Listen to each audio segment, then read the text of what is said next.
Okay. Can everyone hear me okay for a start? Yeah. Okay. Well, thanks for that introduction, Harsha Prabhu. And good evening, everybody. To be honest, I don't know who amongst you I've met before. I'm sorry, but we may have met. I'm sorry if we have. But anyway, I meet so many people and I don't even try to remember anymore. So anyway, okay. So yeah, I was wondering what I would speak about tonight.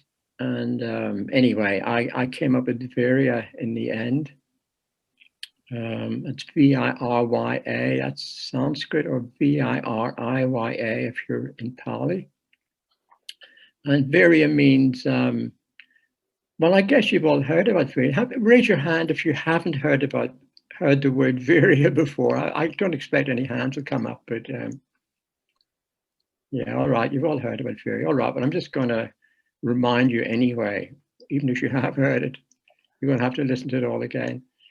So yes, a number of translations. It could be diligence, enthusiasm, vigor, effort, ardor, which is one I like very much, heroism, courage, strength. So these are all just some renderings of virya. And I sometimes think, when I've spoken about this in the past, that, well, not just when I've spoken about it, when I've thought about it, that it's maybe not always a very popular topic, not something people want to hear about. And I think it's because probably we're all just a bit lazy, at least spiritually speaking. And we don't really want to be asked to exert ourselves too much. We prefer to think of spiritual life and practice in terms of relaxation or sort of letting go, chilling out, that sort of thing, putting your feet up. Don't push too hard, just let go, relax, all that kind of thing. And of course, all that's very important and very useful and necessary. But we do need to apply ourselves as well in spiritual life and make some effort. And this is because we've got so many hindrances, so many unskillful habits and practices that we need to work at overcoming. So it's a very important Buddhist practice. And I mean, it occurs all over Buddhism. Like, for example, it's one of the 5 spiritual faculties. It's the 6th stage of the Eightfold Path. It's one of the 11 positive mental events. It's one of the 7 factors of enlightenment. It's one of the 6 paramitas, and so on and on. So it's completely sort of central part of the Buddhist teaching. And I mean, right at the beginning, I mentioned a whole number of things ways it can be translated. And one that I used was like energy.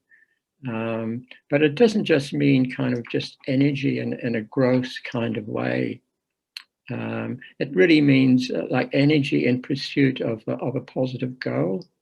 So in fact, I think somebody does render it as energy in pursuit of the good. So that's really what virya is about. It's not just letting off a lot of steam and making a lot of dust and stuff like that. So we could say that it's really a mental force or volition which seeks the skillful or even the more skillful. Yeah? And at the same time, a volition which avoids the skillful or the less skillful. I was just thinking about this a little bit earlier, and I think I want to stress I think sometimes when we think about, let's say, our ethical behavior, we think in terms of it's either skillful or unskillful, and it's either one or the other, and I think that's okay, but I think it's a bit sort of a bit gross in a way, a bit too blunt. I think sometimes it's maybe very helpful to think of our actions. Well, ask yourself, well, could I have been more skillful?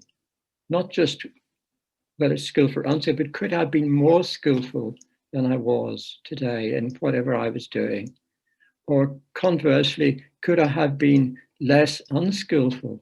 Yes, in in what I did. Do you see what I mean? So rather than just being, oh well, yeah, that was good and that was bad. No, maybe it was good, but maybe I could have even been better than that. Yeah, maybe I could have gone a bit further. Yeah, do you see what I mean? Or maybe, well, that was bad, but I could have been a bit less bad than that. You see what I mean? A bit less unskillful. Yeah. So I think it's useful to think that way, actually, in terms of like a spectrum of skillfulness, yeah, or unskillfulness. Yeah. So anyway, I'm going to say a bit about virya in a moment, but before that, I'm going to say something about what it isn't. And traditionally, there are 5 sort of categories which it isn't. But the main thing is that that blocks virya is laziness. Yeah, I've mentioned that already. Or you could even say inertia or indolence, sloth and torpor, all of these things. This is really the main thing that blocks laziness. And it's important here when we talk about laziness, because sometimes we think laziness is just something that kind of happens. Well, I just happen to be lazy, you know, it's just something that sort of descends on me. But actually, it's not something that happens to you. It's something that you do. You actually do laziness. You know, so we have to take responsibility for our own laziness. It's not just, doesn't just fall out of the sky into your lap kind of thing. And oh, how did that happen? You know, poor me. I'm just unfortunate. I'm just lazy. You know, it's not my fault. But actually, it is your fault. And I think often laziness becomes sort of habit. It becomes habitual, yeah, not just occasional. We get into the habit of being lazy, and then just becomes a kind of part of who we are in a way. Anyway, so I mentioned there are 5 kind of categories of laziness. This is Buddhism. It just shows how thoroughly Buddhism deals with this. And the first one is a very simple one. Just it's called the laziness of lying down. I'm sure you all know what that means. Probably doesn't need much explanation. But when you just enjoy sort of lying on the sofa, you know, with your iPad and your slippers on, you know, and a mug of cocoa in your hand or whatever, and you know, which is all right to do if you've had a hard day's work and stuff. But if you got up at like 10:30 in the morning, you know, and haven't really done anything, you know, and you're just straight onto the sofa, just lying around all the time, not really doing much, maybe with the telly on and stuff like that. Well, that's just kind of laziness of lying down. So I'm sure we all know about that. So I'm not going to dwell on it too much. But then there's another kind of laziness that's a bit more subtle. This is the laziness of, well, being busy with worldly matters to the detriment of one's spiritual life. Yeah. Now, of course, we all lead worldly lives to some extent. We can't avoid it. Maybe you need to earn money and raise a family, etc., etc., etc. So, of course, you've got to involve yourself with worldly matters. But sometimes we overdo that. Sometimes we give more attention and thought and energy to these things than actually we need to. So in a way, that's actually a kind of laziness. In some ways, it's actually easier just to kind of, you know, carry on working, whatever it happens to be, than to sort of just shut down the computer and get on your cushion and start meditating or doing some Dharma study, whatever it is. Yeah, so I think work can actually be a hindrance. And I know, you know, some people do have to work incredibly hard, and that's okay. But I think sometimes we perhaps overdo it, and it can become a bit of a distraction. So in a way, so being busy with worldly matter, it really means just giving in to your less than skillful desires. Sometimes you have no choice, and that's fine. But where you have a choice, then try not to get caught up too much with worldly affairs, worldly matters. Don't overdo it. And then another one I think is very important is indulging. This is another. These are all aspects of laziness, by the way. So yeah, so just going back to the previous one, even you might be working really, really hard, but spiritually speaking, that it could be laziness actually. Because spiritually speaking, you're avoiding doing what really you need to be doing by occupying yourself with other things. So then coming on to the third one, it's indulging in thoughts of despondency and self-pity. Yeah. And I think sometimes this can happen to us without quite realizing that in a way we're sort of doing it and just sort of adding fuel to the fire. We start to feel low and despondent. Oh, I'm no good. I can't do this. And start to feel sorry for ourselves. And well, yeah, I mean, we all know about that. I certainly know about that. But sometimes it might seem a bit hard to sort of think, oh, well, I'm just being lazy here. But actually, I think sometimes it is just a kind of laziness. And sometimes coupled with that is we can kind of get into a kind of a victim mode, victim mentality. Oh, poor me, it's not my fault, it's the government's fault, or it's my boss's fault, or some of the neighbor's fault, or whatever. It's that order didn't arrive. It's always somebody else's fault. And it's no wonder I'm feeling so despondent. It's not my fault, There's always some outside factors to blame, or people to blame, or whatever. And sometimes we can just kind of wallow in that and sort of indulge in it. So again, that's a kind of laziness. Instead of seeing what we're doing, what's going on, and putting the brake on that, and applying some antidotes, we sometimes just kind of get into it and sort of wallow in it. And sometimes there's all sorts of excuses around. There are lots of things that you can blame. If you're looking for things to blame, there's no end to them. And people do find them. I think more and more there's a kind of a culture today of victimhood and that sort of thing, and blaming somebody else, or the government or the hospital or whoever it is, for our own lack of happiness and satisfaction. And yes, sometimes there are, of course, things that are like that, but at the same time we have to just not add to it by indulging, by feeling sorry for ourselves. Yeah. And then moving on to another aspect of laziness, this is having a lack of faith, or a lack of positive vision for ourselves and our life, our spiritual life. And allowing this to diminish. So, if you're a little bit on the ball, on the case, sometimes you can start to notice that you're beginning to sort of slide back a little bit, go downhill slightly. Well, I've had a bad day or a bad evening, whatever, and the next day is a little bit like that, and then you feel you're beginning to slide. Your inspiration's sort of beginning to dip and stuff. But sometimes you just kind of a bit too lazy, just can't quite be bothered to sort of pull yourself up and get on with something positive and do something. We just kind of wallow a little bit, indulge in it. So that's another aspect of laziness. There's no attempt to kind of sustain our spiritual inspiration, our spiritual vigor, if you like.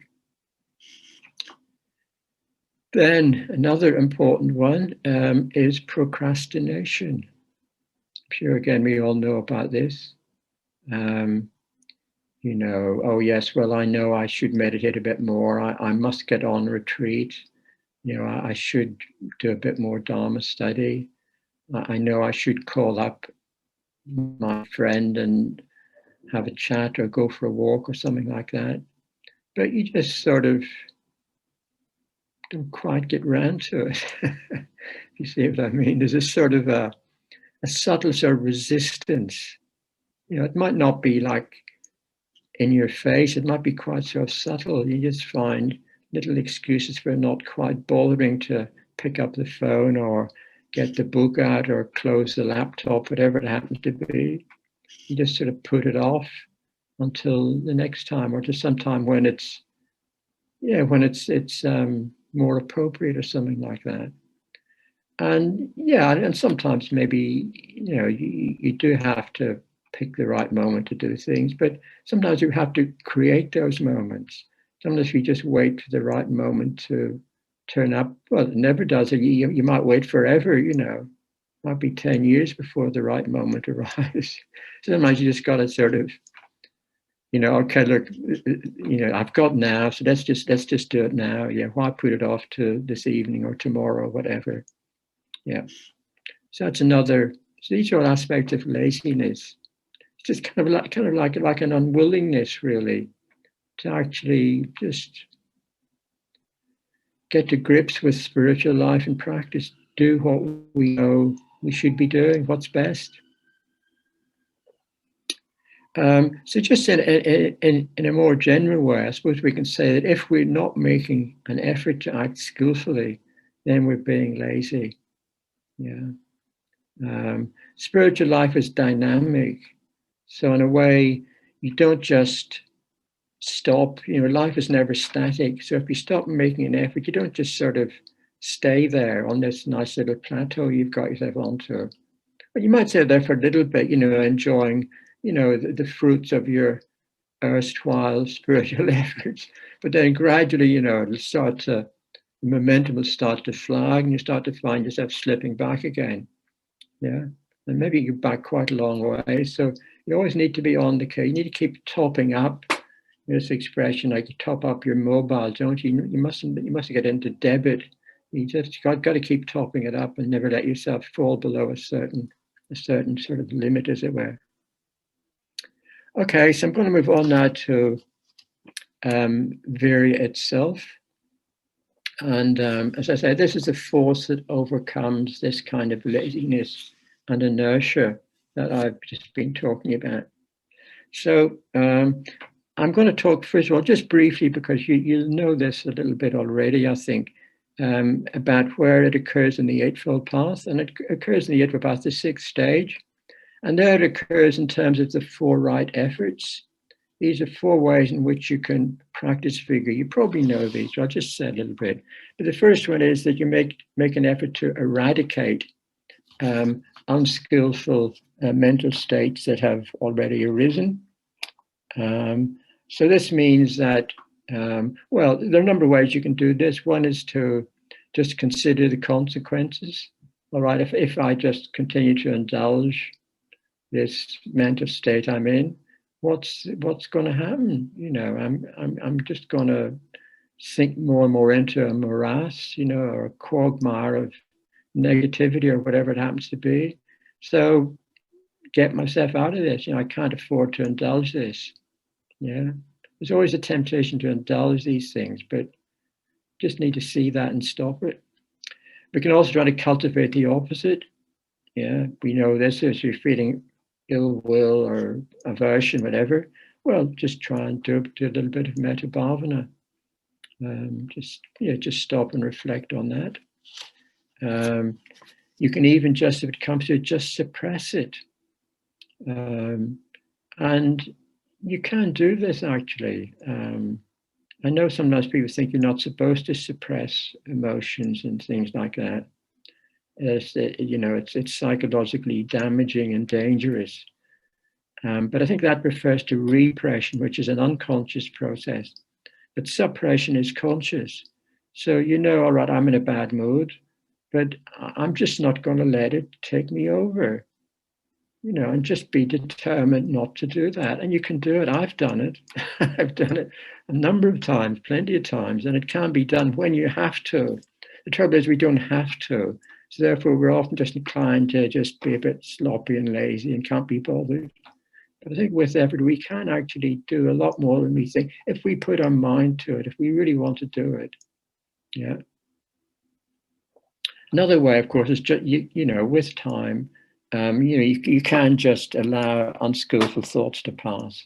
And as a last resort, that's not bad, because that's a good thing to remember, actually, like spiritual life, as I said. But one of the basic Buddhist teachings is that everything's impermanent, so nothing lasts. So however awful you're feeling, it won't stay like that forever. It might stay like that for a long time, but it's not going to be forever, you know. So at least you can take some solace from that. And then the second right effort is a prevention, you know, guarding the gates of the senses. So again, just sort of watching, noticing what's happening. This is where mindfulness is so important. Just seeing, well, what's my mental state? What thoughts are in my mind? Where am I going? You know, what's happening?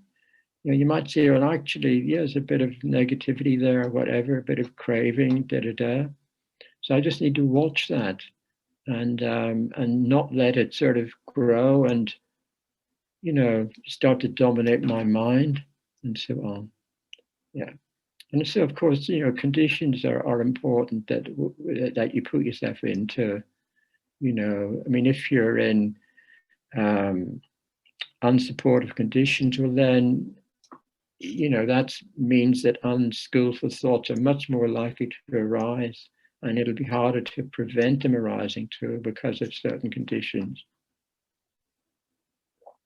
Okay, then the third right effort is to cultivate the positive. Yeah. So we need to stop doing the negative, if you like, the unskillful, but also we need to put effort into cultivating the positive as well. This is why the precepts, a decent tree rat, and we've got positive precepts and negative precepts. So we need to stop harming people. That's the bottom line, of course. At least stop harming people. But in a way, that's not quite enough. It's a very good start, but it's not enough. We also need to be trying to love people. Let's have metta for them. Yeah. So, and we need to do that because you might be able to restrain yourself for quite a lot of the time, harming people. But there's always the potential still that under the right conditions or the wrong conditions, you could go back to harming people. Yeah, you've still got that capacity within you. You're just holding it at bay with the precept, and that's okay as a start. But to really overcome that, you need to be rooting it out. You need to be cultivating the opposite, so that even whatever the conditions you find yourself in, you're not likely to harm anybody. Yeah, because your whole being has been turned towards cultivating metta and loving kindness. So whatever the conditions, you're not likely to harm people. Yeah. So that's why the positive one is so important, and why cultivating, the positive is so important. And we do this through, of course, meditation, through Dharma study, spiritual friendship, getting on retreat, etc., etc. All the things we do in Tree Ratna, you know all about them.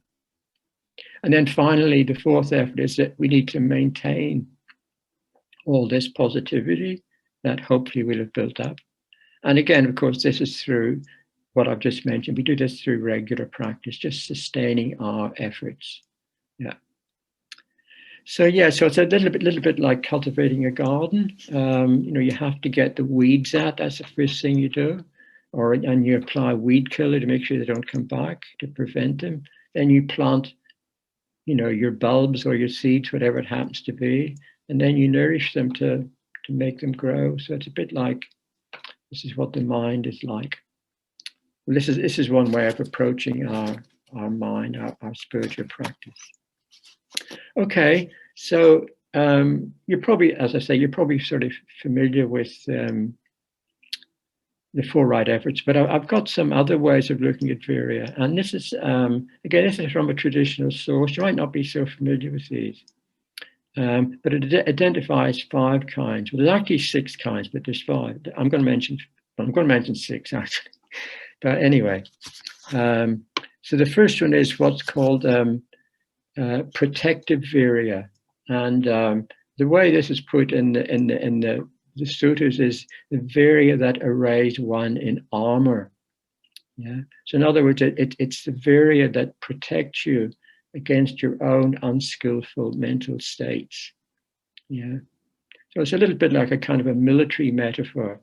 Yeah. And this kind of brings out again, and this is an aspect Bhante often mentioned, Spiritual life requires toughness and requires you to be a bit robust, and also determined, yeah, and the ability to be on guard all the time. And also it harks back, to the Buddha. The Buddha himself was from the Kshatriya caste, the warrior caste. So it brings out this more kind of heroic aspect of Dharma life and Dharma practice. And also, the word virya, which I'm talking about, and the root for that is vira, V-I-R-A, which means hero. Yeah, it's actually another word it's a word for hero. And we have some order members of that in their name. There's Virabhadra, for example. So it's a heroic word. It means heroism. Heroic qualities are needed in the spiritual life. And I like that. I mean, it might not appeal to everybody, but I quite like that sort of almost warrior-like sort of image or metaphor. In a way, it is a bit like, well, sort of a battle in a way. And, well, it might not work for everybody all the time, but I think it's got some value. I think it's got quite a lot of value, actually. And also, you could say that this protective virya sort of corresponds really to the first two right efforts, where we're eradicating and preventing unskillful states from arising. So this is what this protective virya does. It helps us, not let those unskillful states arise in the first place. And then there's the second one is virya of applied effort. And this corresponds to the third and fourth right efforts. And this basically consists in systematically developing and maintaining positive states in all our activities. So whatever you're doing, you're making some effort to keep a sort of a positive mental tone or emotional tone as well in everything you do. Yeah. Yeah. And one point that Bhante made was, again, he often stressed the importance of just steady effort. Even if you don't feel inspired, like he would say, like, you're not going to feel inspired all the time. That's just the truth of the matter. You're not. We're not going to feel inspired all the time, much as we might want to. It's not going to happen. But you don't always have to feel inspired to make an effort.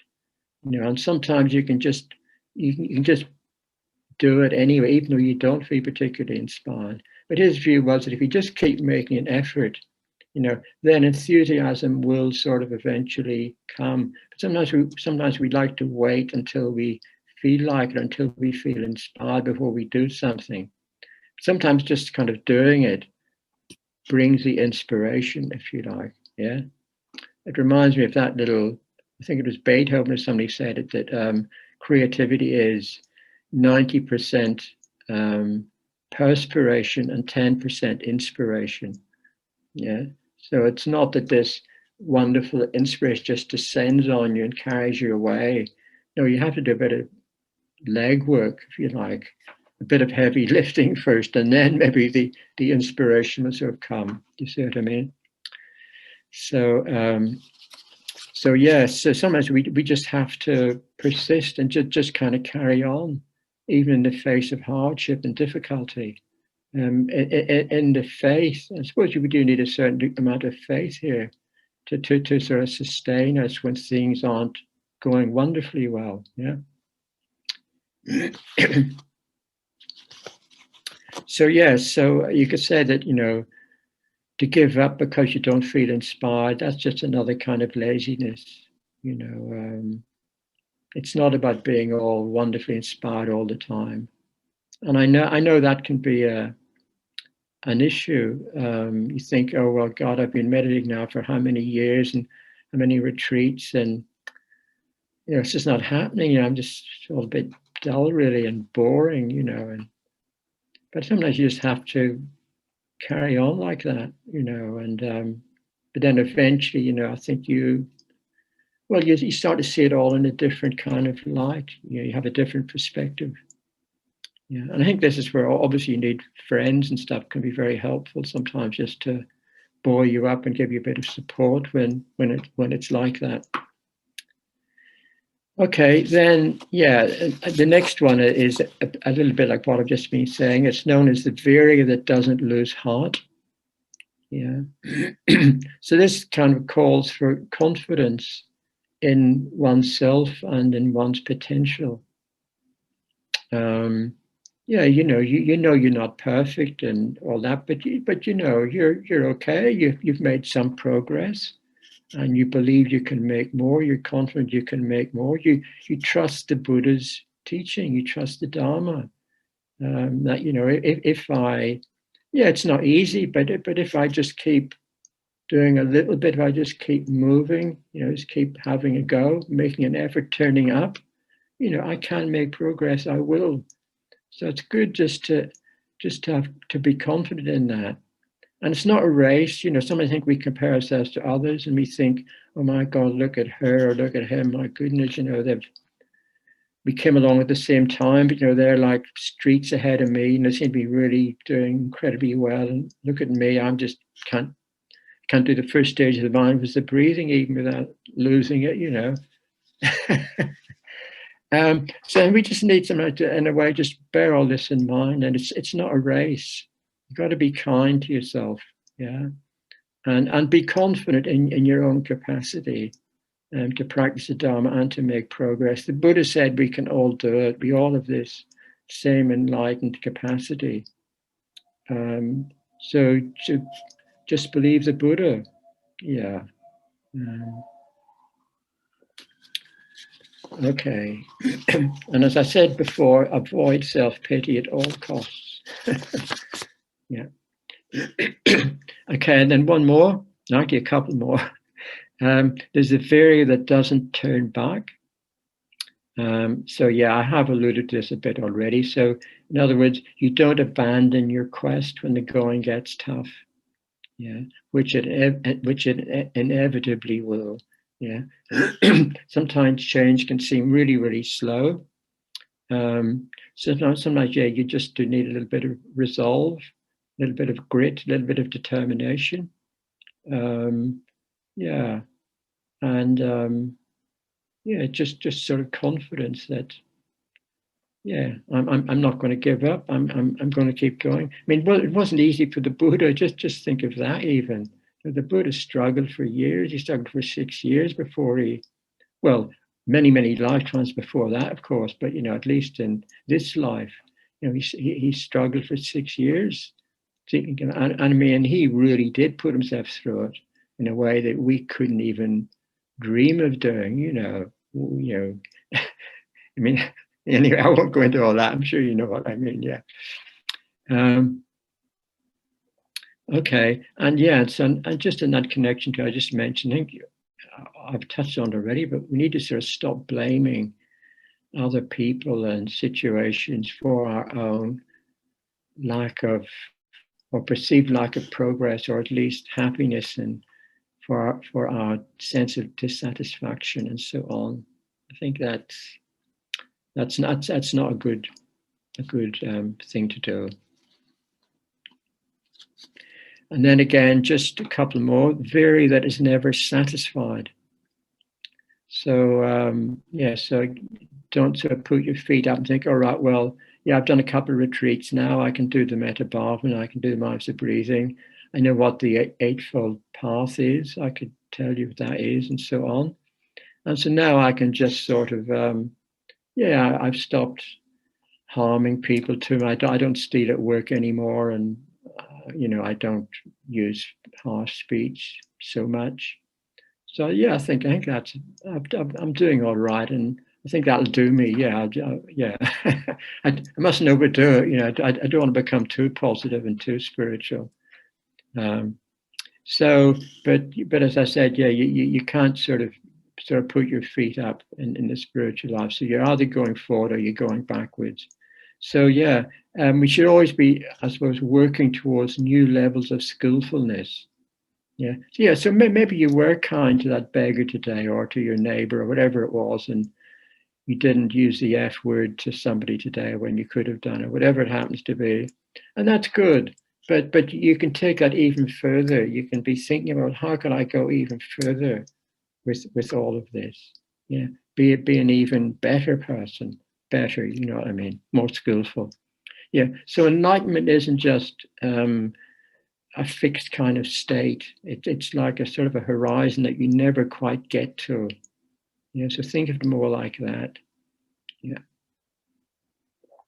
Okay, so that's actually 5, but there is one other. I'm not sure if this is a traditional one or not, but I'm going to mention it.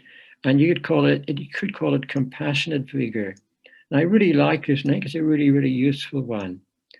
And this is, usually we think about striving and making an effort for my benefit, for my welfare, my well-being, what I need, in my spiritual life.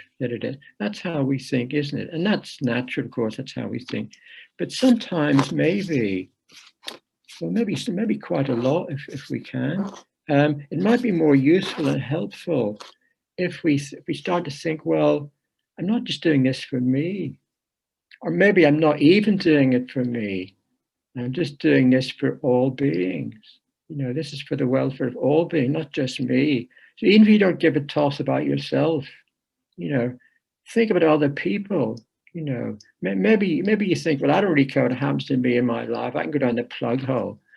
But what about other people? What about other beings? You can do something for them.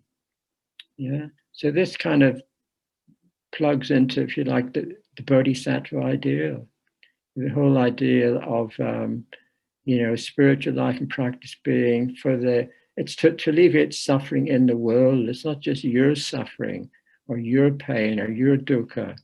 It's dukkha of everybody, of the world, and there's plenty of it out there, as we all know.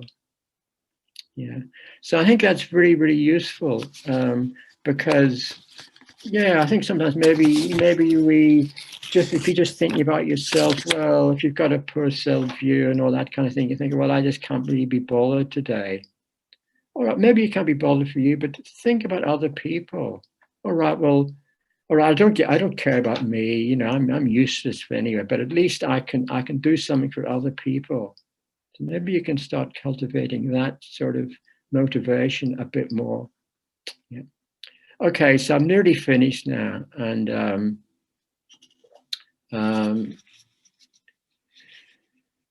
so very, so it's just so absolutely crucial and central to our spiritual life and progress, because the Buddha can't do it for us. Well, we all know that. He can only show us the way. We've really got to put in the work ourselves. But if we keep up a steady practice of, well, I think all the things you're perhaps doing already, meditation, Dharma study, devotional practice, going on retreat, spiritual friendship, etc., then eventually, just as laziness is a habit, making an effort starts to become a habit as well, until it's so habitual that it ceases to be an effort. We just kind of do it. We're just in the habit of making an effort. And so instead of being an effort, it actually starts to become a joy. It actually starts to become a pleasure. Yeah, we actually take delight. We enjoy making a spiritual effort. We enjoy spiritual challenges, rather than sort of balking at it and think, oh my God, don't bother me. We actually think, oh no, I want to, that's something I want to engage with. I want to see if I want to do this. I want to, do more of this. Yeah. So, and it just reminds me, I'm just going to finish with, someone Bhante regarded as a modern bodhisattva, Anagarika Dharmapala. And one of his little sort of quotations or aphorisms is let all joy be an effort. Let all joy be an effort. Yeah? And that, I think, well, from what I know of him, it very much seems to sum up his life. He was an Anagarika, and he was an Anagarika on purpose. Normally you would become a bhikkhu, but he deliberately didn't become a bhikkhu because he thought being a bhikkhu would just constrain him in his efforts to spread the Dharma. Because when you're a bhikkhu, you can't touch money, you can't, there's a lot of things you can't do. But as an anagarika, you can do all of those things, yeah, and at the same time spread the Dharma, yeah. And that's what he did, and he probably did more than anybody else to kind of revive in India, which had virtually died out until, like the early 20th century, and he started to revive it. So Bhante regarded him as one of the 5 great Buddhists of the 20th century. And he's also now appears on our refuge tree, if you haven't noticed this, at one of the bottom is him and Dr. Ambedkar at the bottom corners. But I think he's sort of, perhaps, I'm sure there are others too, but he certainly seems to be a exemplar of virya, yeah, and Anagarika Dharmapala. So I'm going to stop there. There's an awful lot in that, I know, but you're probably loaded with information.